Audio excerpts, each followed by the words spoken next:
اور اسی طرح اور ایک جادو کروایا جاتا ہے جو جادوگر کرتے ہیں اسے ہڈیوں کا جادو کہا جاتا ہے۔ اس میں جادوگر کیا کرتے ہیں، کسی حرام جانور کی ہڈی منگوائی جاتی ہے اور پھر اس پہ پڑھائی کی جاتی ہے، اور جس گھر میں یہ جادو کروانا مقصود ہو وہاں پھینک دی جاتی ہے یا کسی خفیہ جگہ رکھ دی جاتی ہے، اور بعض اوقات دبا دی جاتی ہے۔ حرام جانور کے جس حصے کی ہڈی گھر سے برآمد ہو اس گھر کی کسی افراد کے اسی عضو پر جادو کیا جاتا ہے تاکہ وہ ناکارہ ہو کر ختم ہو جائے۔ جیسے اس کے اوپر یہ جادو مسلط کیا جاتا ہے، جب وہ ٹیسٹ وغیرہ کر لیتا ہے، رپورٹس آ جاتی ہے، وہ ساری کی ساری ٹھیک آ جاتی ہے، مگر آہستہ آہستہ انسان موت کے منہ میں چلا جاتا ہے۔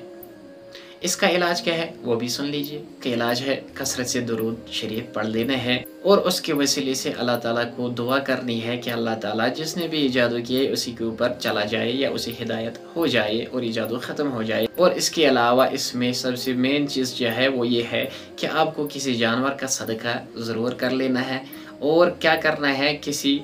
مدرسے کو دے دینا ہے یا کسی غریب کو دے دینا ہے، کھلا دینا ہے یا غریبوں میں بانٹ دینا ہے، تو انشاءاللہ تعالیٰ اس طرح سے اس سے نجات حاصل ہو سکتی ہے۔ مزید ویڈیوز دیکھنے کے لیے عاقب الاسلام صاحب کی چینل کو ضرور سبسکرائب کریں۔ جزاک اللہ خیرا۔